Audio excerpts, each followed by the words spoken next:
Welcome back, everybody. Thanks for joining. We have a lot to get to in this video. I have something that I think I'm going to go over that's very important in investing. And what I want to do is I want to take a look back at the last episode I did, which was one on a company called Snowflake. If you haven't watched that one, you can check it out, but you don't have to. I'll give a quick summary. I'm investing in a company called Snowflake in my portfolio called the Story Fund. Now, the Story Fund is a portfolio of rapidly growing technology companies that have a lot of characteristics that I think will lead to outperformance over the broader market. Snowflake is a new holding. This is a company I just added to this portfolio like a week ago. And I outlined the reason that I added this company. The reason I added Snowflake is because it is a hyper growth company that has characteristics and qualities that I think give it a decent chance of having success, of meeting its goals, of being one of these rapidly growing, very rapid revenue growing companies. And down the road, it will have massive amounts of revenues. It'll have a sticky customer base. It has a huge total addressable market. It can be used in a lot of applications, companies big and small. There's a lot of things I like about the company Snowflake. Now, with that video, that episode, I had a lot of criticism and feedback that I'd like to address. Let me go ahead and show some of them here. I'll read a couple comments that I received on the previous video. Here's one that I had. This one says, and I left out the names because I'm not trying to pick fights with anybody. And before I go into the criticisms, let me just say, I've been doing YouTube for almost 3 years now. I've made literally like 160 episodes or something. Hundreds of hours of YouTube content is what I've made. And over that time, I've received tens of thousands, possibly hundreds of thousands of comments, and a huge portion of them are very critical of whatever I'm doing. So I'm not new to criticism online, and I welcome disagreement, criticism, even argument, as long as it's in good faith, right? It's not personal and not mean-spirited. I welcome it. And none of this was mean-spirited. So the reason I left out the names here on these comments is because I don't want anybody to feel like I'm upset at these people, or I'm trying to direct people towards them, if that makes sense. But this is some of the comments that I received on the previous video, and I think that this is the overall reaction that it got. One of them said, haven't watched the video yet. First reaction, looking at their fundamentals, and he's talking about Snowflake here. First reaction, looking at their fundamentals on Seeking Alpha. They 5x shares outstanding for the past year. This is nonsense. No matter what the company and how great the story, this is a hard pass. So we have someone here that leaves a comment saying, I haven't even watched your video. I don't care to check out your video. I just saw the ticker symbol of the company that you're looking at. I went on Seeking Alpha without presumably knowing anything about the company, the story, what they're doing, what's going on, any context of the situation overall. And I found out one statistic that I don't like, which is that they issued a lot of shares over the last year, right? They 5x the amount of shares outstanding. And just because of that, this is my conclusion. Complete nonsense. Everything that you said that I haven't even listened to is complete nonsense. And no matter what the company is, no matter how great it is, this could be the next Google or Facebook. No matter what the story is, because this one thing they issued shares over the past year, hard pass. I want nothing to do with it. That was one of the comments. And that has 5 thumbs up. It has a bunch of comments of people somewhat agreeing. In fact, most of the comments are agreeing, saying it's nonsense, right? They issued shares. Here's another one. I'll put this one up on the screen. Revenue is vanity. Profit is sanity. Okay, so revenue growth apparently doesn't mean much. It's just profits, right? Cash at the end of the day is what a company does, is it makes you profits for the shareholders. Growing revenue doesn't mean anything. It's all about return on invested capital. It's all about operating margin. It's all about profits, the bottom line at the end of the day. This one had 18 thumbs up. And let me tell you how much I disagree with this comment, that the insinuation is the only thing that matters with an investment is how profitable a company. If that's the way that you invest, you should not do any type of growth investing. You'll not find a growth investment that you won't find a strategy that fits with growth investing. I'll go into this one later because revenue is vanity, profit is sanity. 18 thumbs up on this. We have other people echoing the same thing. Here's another comment. Revenue is great, but what about their profitability, right? Snowflake is a newly public company. They're growing their revenues over 100% year over year, like 120% year over year. People aren't looking at that. All the comments are saying, well, that's great, but the market cap is already big. And what about their profitability? What about their operating margins? There's a lot of focus on their operating margins. And I could go on going through more comments, but you get the point. There's lots of comments like this on this previous video about Snowflake. Lots of them being highly critical, disagreeing with it. Most of them in a good spirit. So nobody was really mean, I think, in the comment section, which was nice. So I think we have a good audience here and stuff. I'm not criticizing that, but there's a lot of disagreements. And what I want to say is, I love this. I love when there's disagreement with my stock picks. I saw the same thing happen with almost every buy that I've done that has turned out to be a great buy. I can give some examples here. When I started purchasing Apple in the passive income account, I started purchasing it heavily by selling out of bonds and buying Apple during a run-up. And the reason that I bought Apple was looking at the PE ratio, looking at the company and the moat, the cash position. Everything I saw was an undervalued company. I started buying Apple heavily around $85 to $90 per share. That was the average price. And I bought $10,000 of it. That video of me explaining why I thought Apple was a good deal at $90 a share was one of the most scrutinized and criticized analysis that I've ever done. That video with Apple at $90 a share, you can look back. I'll put the thumbnail up here and maybe link it. You can look at the comments, and there is big detailed comments of people saying that I'm nuts buying Apple at an all-time high. Why would I buy this company now at an all-time high at $90 a share? That obviously turned out to be a decent buy. I still think that Apple's undervalued. I'm buying more of the company right now at a higher share price. But obviously, if people could go back in time and buy it at $90 a share, a lot of people would prefer that. And even some of the people that left some of the harshest comments, directly criticizing my thesis and my video there that I put out. I did a couple of videos on it. One of them that actually left one of the most criticized comments said, hey, you were right on it. I wasn't considering all this type of stuff. And outside of Apple, that's one example. I can look at another example of one of the most disagreed buys that I've done. One of the ones that I received the most criticism, the most backlash was Disney. I bought Disney during 2020 when everything was closing down and shutting down.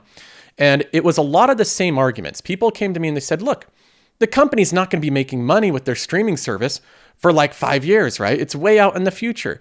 Look, the company has all of their parks shut down. Their operating margins have been crushed. Their operating income is way down because their parks are really the cash generating portion of their business. The theaters are shut down. They're the big cash cow. They're not open right now. And I received a lot of comments on YouTube for that video on Disney when I was buying it in May and March and April of 2020. I was buying Disney pretty heavily around, the price on average was around $100 a share. Disney today trades at $175. I was buying it at that price point because my thesis was Disney's going to be open back up soon enough. Investors will realize that it's okay to not have a profitable company for like 1 or 2 years if they're building a business that will be a cash generating machine way down the road. And Disney has Disney Plus taking off like crazy. It's gaining millions of subscribers a month. So I was very bullish on the company. I thought that it was sold off unnecessarily. And when I gave my thesis online, many people did agree with it. I had people on the Discord buy the company with me. They're very thankful that they were urged into that purchase now. But there's a lot of disagreement. Like you're seeing with the Snowflake video, like you saw with the Apple video. In every video, there's a lot of disagreement with most of my stock picks. And Disney was no exception there. It wasn't just with YouTube comments either. There was professional analysts like Rich Greenfield, who has worked in this industry covering telecom companies, covering cable companies, covering TV companies and media companies for about 20 years. Rich Greenfield is a professional analyst. And I remember reading his take on Disney in 2020. And he downgraded Disney to a sell over the coronavirus impact. He was bullish on Netflix, which I agreed with. He was bullish on some other streaming services. He did not like Disney. And he said that he had this whole thesis on why the company is going to take so long. They don't have as much content as Netflix, right? They only have one series. I was watching Mandalorian and I was going, I don't care how much content they have. This series is amazing. More people are going to watch this than half the stuff on Netflix. If they come out with a couple more series like this, they got a successful streaming service. I disagreed with Rich Greenfield and disagreed with a lot of people in the comments. This turned out to be one of the best investments in my portfolio. And later on, just an update on this, we can look at articles like this. Rich Greenfield has reversed his opinion on Disney. He did that early 2021, and he said we were wrong. That was, in fact, the name of the post update that he did on his own, like an investment blog. He said we were wrong. And he went out and he actually detailed all the reasons that he was off on his thesis, which I thought was pretty cool because he admitted that he was wrong, and he went through and explained why he was wrong, how he intends to try to not be wrong in the future. So that's another example. I could go through a couple more, but you get the point. Some of the best investments that I've made are the ones that are the most scrutinized and they have the most disagreement. If everybody agrees with your investment, if you say invest in this company and everybody universally just says, yes, that's a great investment, odds are the company might not be a good investment. It could be, even though everybody agrees. But if everybody worldwide agrees, all the analysts, everybody on social media, there's no disagreement, then what is there where's the value in that investment? Value is found when you find a good investment that other people don't realize is a good investment, and the price doesn't reflect how good of an investment it is. So a lot of these companies that have disagreement, like JP Morgan, after March of 2020, when it sold off like crazy, and there's no reason for it to be selling off. It was financially sound. Or Apple or Disney, these type of companies, buying them after they had big sell-offs when other people were very concerned about the business, they turned out to be good investments because other people disagreed with them. Now, I'm not saying that Snowflake is going to be one of these stories where it does well. I can't see the future. Maybe this one doesn't do well. It'll be determined by a few different things. But I want to go into what I think is the most important thing that investors are missing today, especially if you're investing in growth companies. The talk that we're seeing on these comments, like what about the profitability? What about their operating margins? They issued more shares, so I'm not even going to look at the video. I completely disagree with this. It's a hard pass because they issued shares. These type of comments, I think that they're missing something here. And I want to play this video. This is just a clip. This is from somebody called Aswath Damodaran. The person on the bottom there, not the CNN or CNBC anchor above. Aswath Damodaran is a NYU professor. He's an incredibly intelligent individual. He has had his entire career and public persona defined as the dean of valuation. He's literally so in-depth on value investing, and he does such in-depth analysis of different companies and metrics and ways to quantify things and look at things with value.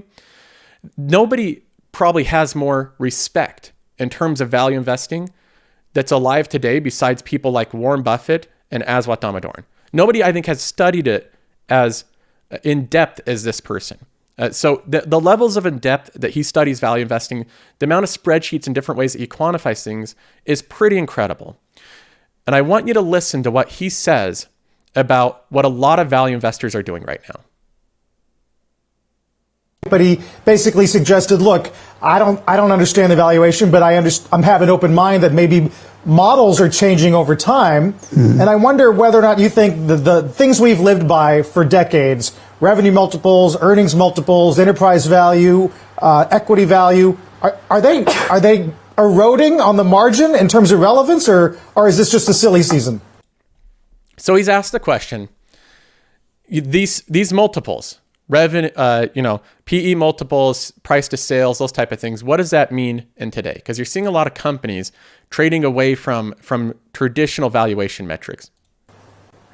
I know people are not going to take this kindly, but I think old-time value investing was lazy and sloppy. I mean, you look at a PE ratio, invest based on that, expect to get rewarded. That's the dean of valuation. Let me go back and just rewind here so we can make sure we got that. Eroding on the margin in terms of relevance, or is this just a silly season? I know people are not going to take this kindly, but I think old time value investing was lazy and sloppy. I mean, you look at a PE ratio, invest based on that, expect to get rewarded. I think those days are done. I think He just says that he thinks that the old days of value investing, and in many ways, the value investors, right? You can call yourself a value investor by looking at a PE ratio, and then if it's below 15, you buy. That's what some people, I'm not saying every value investor is doing this, but that's what some value investors are clearly doing. There's ones in my previous video that literally look at one metric and they won't buy a company because one metric is off. And he's saying that this is a lazy and sloppy way of investing. And he thinks that the days of this being rewarded, that investor gets a reward for doing this, are over. I think you still need to think about value, but you need to think about it creatively. It can't be just what did you make last year? What's your existing business model? You need to be open to the fact that business models are shifting, that there are companies that might not look good on a traditional value metric now, but are still good value investments. So I think if nothing else, it's a message to all of us that we can't just depend on the old metrics and get away with it because the world is shifting under us. We can't just look at a few metrics and expect to be rewarded. Business models are changing. Companies that might, on the surface level, appear not to be good value because the traditional metrics like the PE ratio or whatever says they're not, they might actually be good value. Now, of course, we've seen this happen time and time again. And I'm not saying every value investor is sloppy and lazy in doing this. I've been a part of this as well. I've been a part of the value investor that has written off good companies because I looked at one metric and I didn't like it. I didn't lose money, but I missed out on a huge opportunity with Tesla because I was fixated on a few metrics. Well, look at their price to sales. Look at this and that. I didn't look at how the characteristics of the company. A company that people overpay for the product because they're so excited to buy it. A company that sells itself, that has no advertising. A company that people have the mind share of. When they think of electric vehicles, they think of Tesla, right? I didn't think about all the qualities of the company that might make it more valuable than other companies. I looked at a couple metrics, I wrote off the investment, and I missed out on one of the best performing stocks over the past 5 years. So I've been a part of this as well. And I agree with Aswath Damodaran. You can't plug in today the complex companies that have extraordinarily different characteristics, different business models, different economic models, different stickinesses with customers, different moats, right? You can't plug that into a formula and calculate whether or not an investment is good. That's not able to be done. If you don't agree with Aswath Damodaran, let me try someone else here. This is Peter Lynch. Here's a part from his book, One Up on Wall Street. This is between this and Beating the Street by him, my two most recommended books that you can read. I think they're the two best books on investing. Here's one part of it. Investing in stocks is an art, not a science. Investing in stocks is an art, not a science. And a lot of value investors don't agree with that. They think that investing is a science that can be put into a mathematical formula.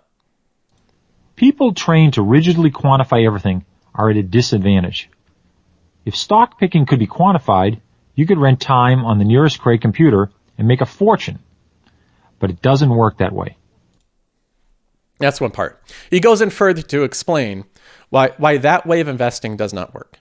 Looking at a couple metrics, a couple things that you can find easily online, and then determining whether or not an investment's a good investment doesn't work. Peter Lynch is one of the greatest investors to ever live. He beat the theorists, the people that think you can invest based off theory and based purely off of numbers. He outperformed all of them. So they might disagree with him, but performance speaks for itself. He looked at the characteristics of the company, things that can't be quantified in a mathematical formula. Now, the message here is not that valuation doesn't matter. That's not what Aswath Damodaran is saying. That's not what Peter Lynch said. They just said that you have to look at more things than just the valuation, just the PE ratio, the price to sales. You have to look at more things. And one thing that I think that growth investors in particular aren't considering enough is growth. I simply think that that's not considered enough. These comments like the revenue's great, but the profitability of the company, right? I received multiple comments like that. Many of them were thumbs up. The growth is key when a company is in the growth stage. And I know that seems like a simple sentence. I probably shouldn't have to say that, But when a company is growing, by far the most important thing is the growth of the company. And when I say the growth of the company, I mean the revenue growth. That is by far the most important part of a growth company. When a company starts to get mature, their total addressable market and their market share starts to get settled in, that is when operating margins and profitability come into play. When a company is in the stage of snowflake, the thing that matters by far the most is the top line revenue growth, not the operating margins, not the return on invested capital, not the profitability, not how much cash they're burning on marketing. None of that matters as much as the growth. And I'm not just giving my opinion on this. This is something that can actually be studied. If we look at an article here, this is from McKinsey & Company. If you're not familiar with McKinsey, that is possibly the most prestigious consulting firm and one of the big three consulting firms in the world. So they're not some rinky-dink consulting firm. They do serious research into the topics that they discover. This article is called Grow Fast or Die, and it's specific to software companies. Software and online service companies can quickly become billion-dollar giants, but their recipe for sustained growth remains elusive. What they do, I read through this entire study, and it is very in-depth, so we won't go through all of it. But what they do is they go through the key elements of whether or not a growth investment will be successful. Let me go ahead and outline the big takeaway from this article. Again, this is for software companies. The big takeaway is right there in bold letters. Growth trumps all. It's no secret that growth matters for any company and that software and online services companies grow faster than those in other sectors. Classical corporate finance theory, so this is the theorists, hold that value creation stems from only two sources, growth and return on invested capital. In software and services, which a company like Snowflake is, one of these matters more than the other. While return on invested capital are often strong in mature companies, it is growth that matters most in the early stages of a company's life. Growth trumps everything. That is the entire message of the study. But few executives can say precisely how important growth is to these companies or how it is achieved. The rule of the road is that in other industries do not apply here.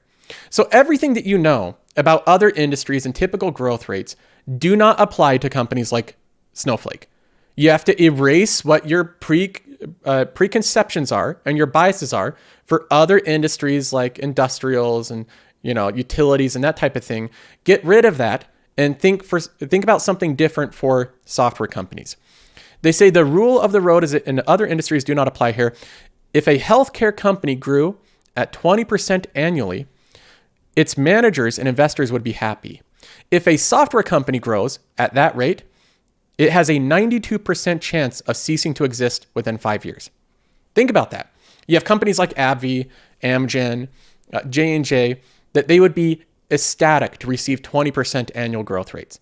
Big, mature pharmaceutical companies, that would make the managers and the investors incredibly happy if they're able to achieve those type of growth rates. If a software company achieves a 20% year-over-year growth rate, 92% will cease to exist within 5 years. If they only have a growth rate of 20%. Even if a software company is growing at 60% annually, its chances of becoming a multi-billion-dollar giant are no better than a coin flip. In this section, we will explore the unique physics of growth in these industries, the principles that underlie revenue expansion in software and online services. They go on about how they devised this entire study.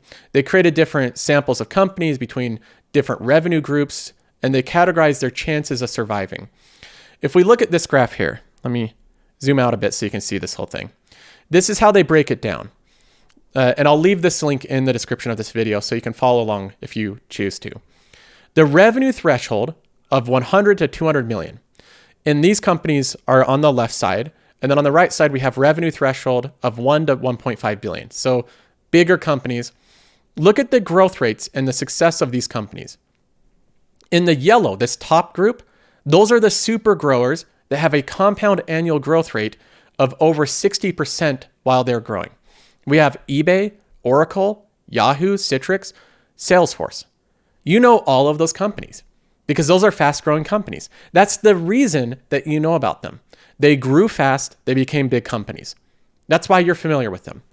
In the grower stage, these aren't the fastest super growers, but these are the ones that are still growing really fast, 20 to 60% compound annual growth rates. That's tough to keep up. 20 to 60% is still fast growing, but they're not Snowflake, right? Snowflake is a super grower, 60% plus. These companies you're familiar with. And on the right side, we have eBay, Google, Facebook, and Microsoft. Obviously, you're familiar with those top ones. In the green category, the growers 20 to 60%.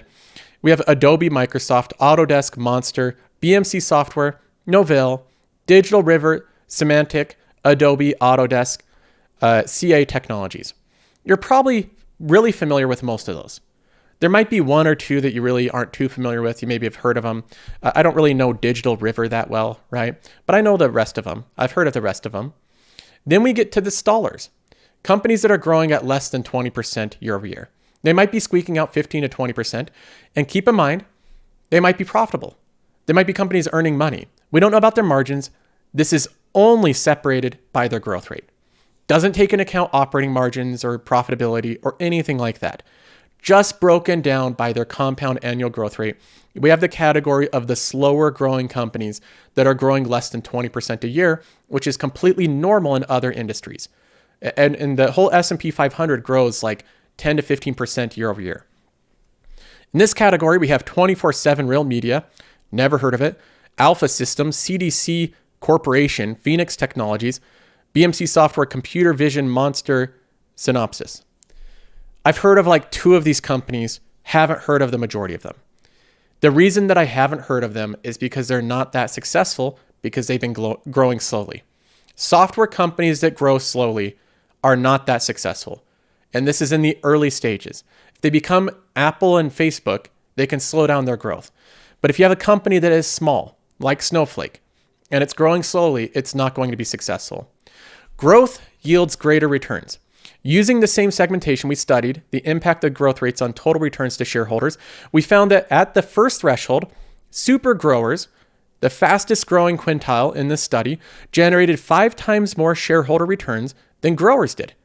5 times better returns. At the second, they produced twice as much. The stallers, with growth rates below 20%, actually produced negative returns to shareholders, between negative 10 and 18%, depending on the company's size. What is it that predicts the long-term success of the investment? Is it the return on invested capital? Is it the operating margins? Growth predicts the long-term success. Perhaps even more important, our research revealed that higher growth rates portend sustained success. In fact, super growers were 8 times more likely than stallers to grow from 100 million to 1 billion. That's in revenue. Snowflake will probably be at 1 billion revenue in 1 year. So they're already a super grower, way above the metric, way above what they even define as super growers. Super growers are growing above 60% a year. Snowflake is growing at like 110 a year. So they're in that category, and they already, in 1 quarter, they're getting over 100 million. They're going to be at a billion in a year very quickly. And and 3 times more likely to do so than growers.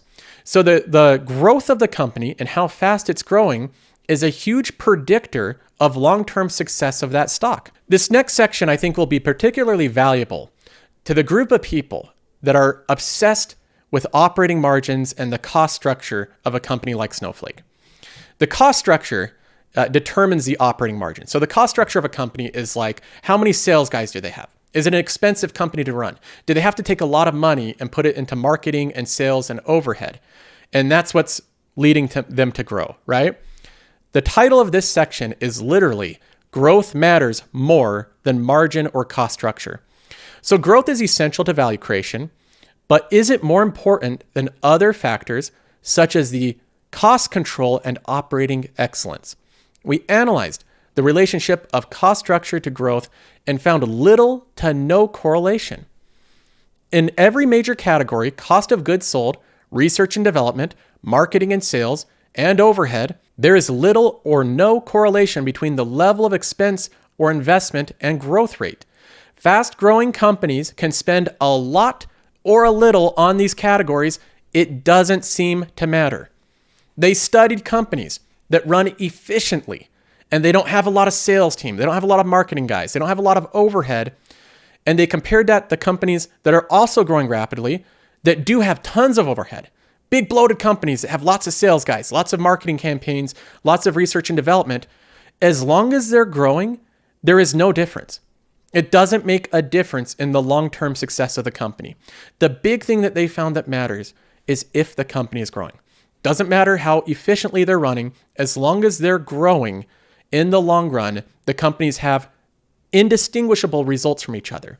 So the people that are waxing poetic about how important it is for a company like Snowflake, a super fast growing, highly inefficient software company that has a big research and development cost, they have marketing and sales team, they spend a lot of money on that, they don't make any profits right now, it doesn't seem to matter. That's what the data is showing. Snowflake is growing fast. That's the bottom line. That's what matters in the long-term success of the company. Will Snowflake continue to grow fast? That is the huge question that needs to be answered. How much expense they have and what their operating margins is, again, is of little or no concern to me. And if it's of concern to you, I don't think you're viewing these investments through the right lens. Now, moving on, before we get into this next section, I just want to do a quick recap.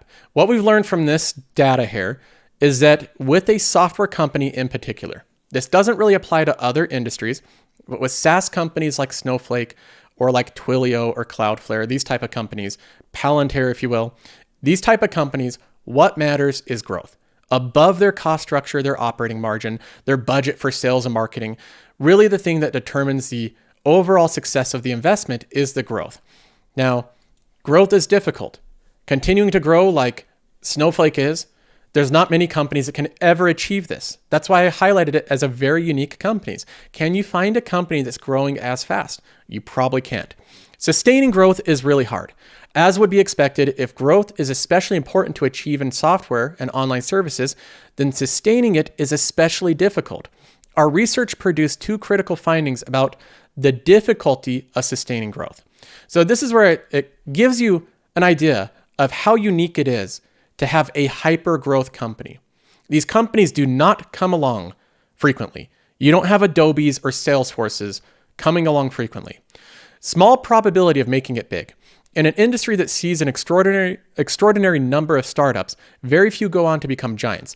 Of nearly the 3,000 companies that we studied, only 28% reached 100 million in annual revenues.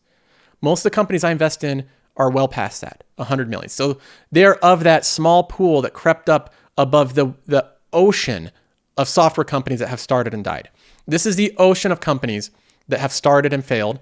28% reached this $100 million mark. 3% went on to log $1 billion in annual sales.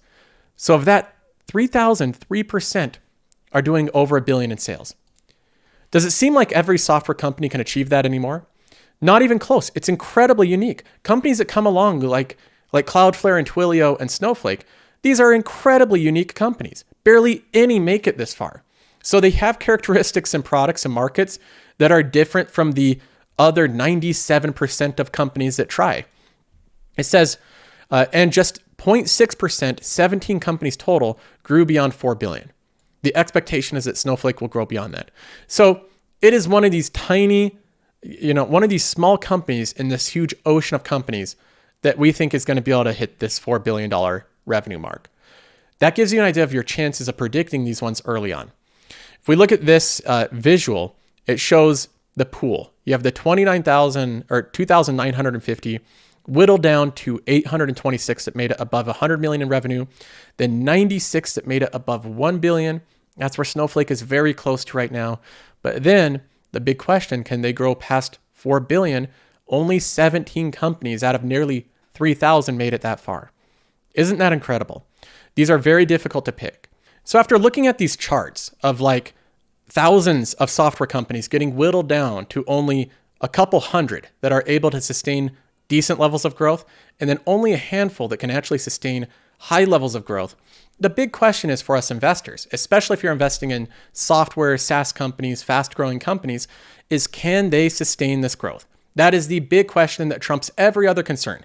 It's not what their operating margins will be. It's not what their general or administrative expenses are, or their sales and marketing expense.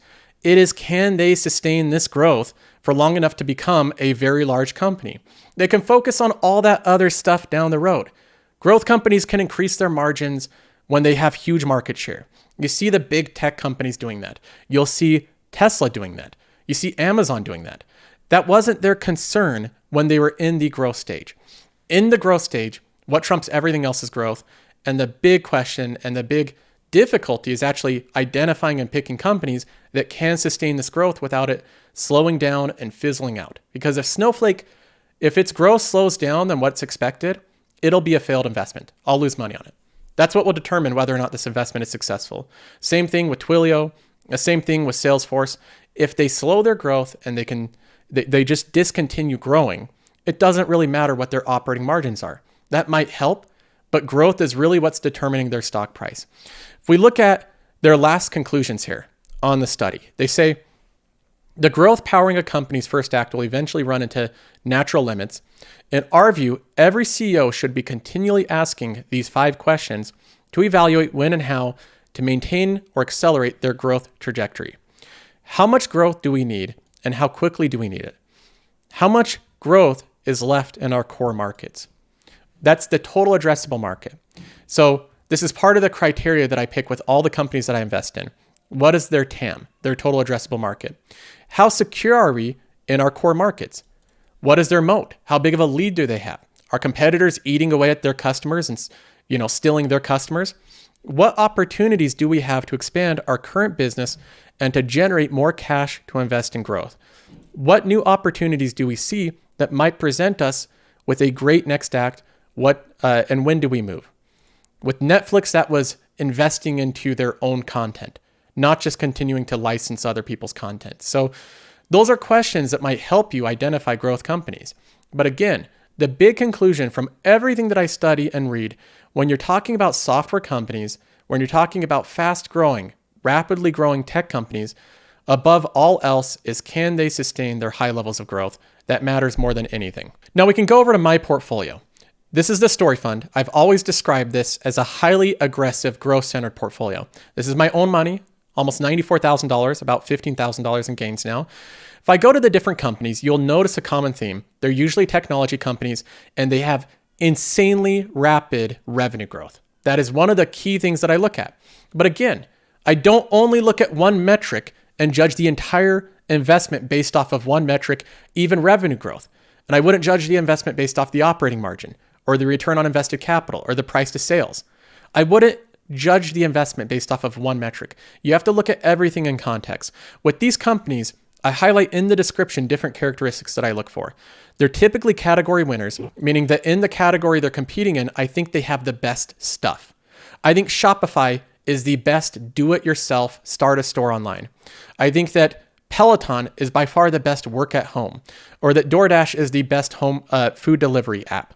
I think that out of the categories they compete in, they're the best at it.